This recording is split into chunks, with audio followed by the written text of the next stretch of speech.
10 minutes past 7 right now. Let's turn our attention to the Conservative Party conference this week and a chance to hear from the 4 candidates hoping to lead the party.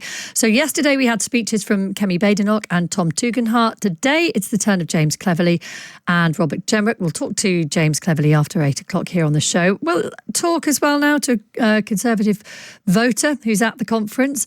Bartek Staniszewski is from the Bright Blue think tank. Hi, Bartek.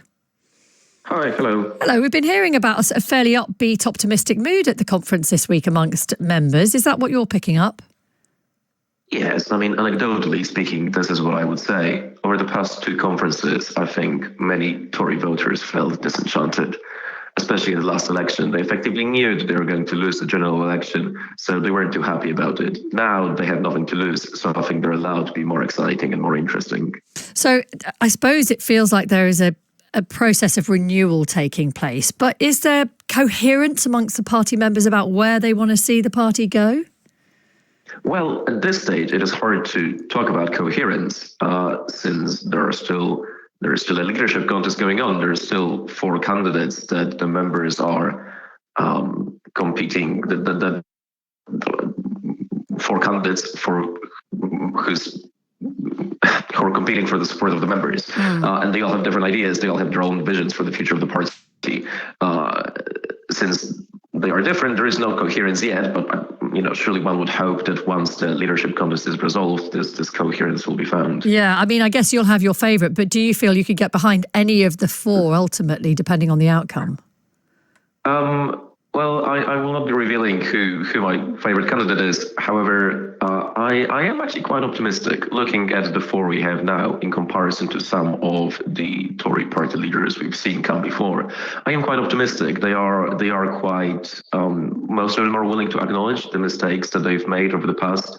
They are willing to be radical. They're willing to say new things on issues such as housing policy, on things such as families, things that we did not really hear Tory leaders speak about before. So I am cautiously optimistic. We're also joined by Caroline Fisk from Conservatives for Women UK. Morning, Caroline. Hi, morning. Yeah, talking about the 4 different leadership contenders who do, broadly speaking, come from different strands of the party. But do you think there is a clear direction ahead for your party and one that can perhaps win you the next election?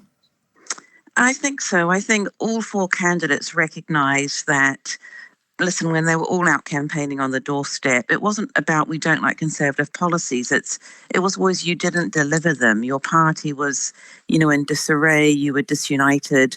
So I think they're very clear. We need to get back to clear Conservative policies, but we also need to come together on them. But most importantly, we need to deliver them. And I think it was that delivery that was missing over the last 5 years, really post-COVID.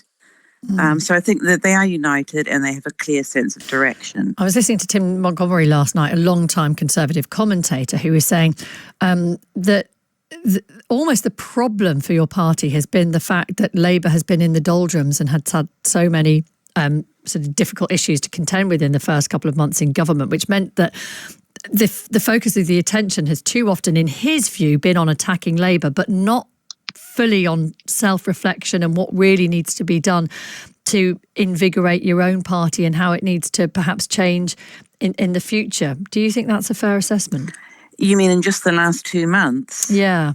No, I mean, here at conference, I haven't really heard people discussing Labour that much. Labour's now in government. They need to get on with it. We really need to very quickly re-establish our own vision. And every issue, everything I've been at, it is about what does the Conservative Party now need to do? What did we do wrong? What do we need to get right in the future? And how would you distill that? What did you do wrong? You said... So I think for me, the most insightful pieces have been when, I don't know if you've heard people say the phrase, we talked right, but we delivered left. Why did we do that? Very specific examples of people saying, so much in our country is now run by quangos. So a Conservative minister would try and do something, and he simply wouldn't have the levers to do it. So, there was this frustration within the Conservative Party, but we didn't do enough to fix it or to sort of describe to the public, this is what's going wrong and this is what we need to do. within Conservatives for Women, a very good example would be, the lack of single-sex wards in hospitals, or the NHS, refusing to use terms woman. Steve Barclay tried to do something about that and found he just didn't have the levers to control. That's not really the core of the problem that's going to fix the NHS, is it? Let's face it, that there are sort of fundamental issues depleting the function of the NHS that go beyond that. Yeah, absolutely. But Steve Barclay didn't have the levers he needed. The NHS is independent. The Office of National Statistics is independent. The Bank of England is independent.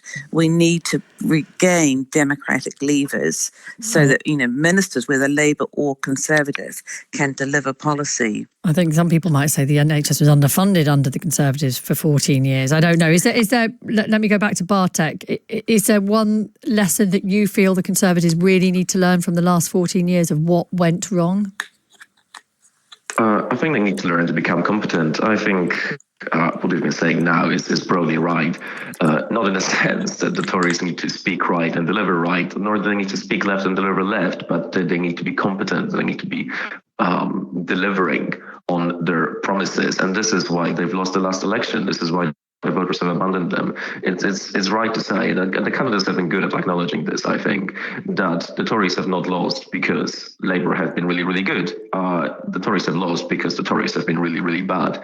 And this isn't, in good comparison to some leaders who have come before. I mean, if we look at Liz Truss, she can be quite offensive. She can quite often say things like, well, actually, I had broadly the right idea, and it was you, the banks or the Treasury orthodoxy, who were wrong.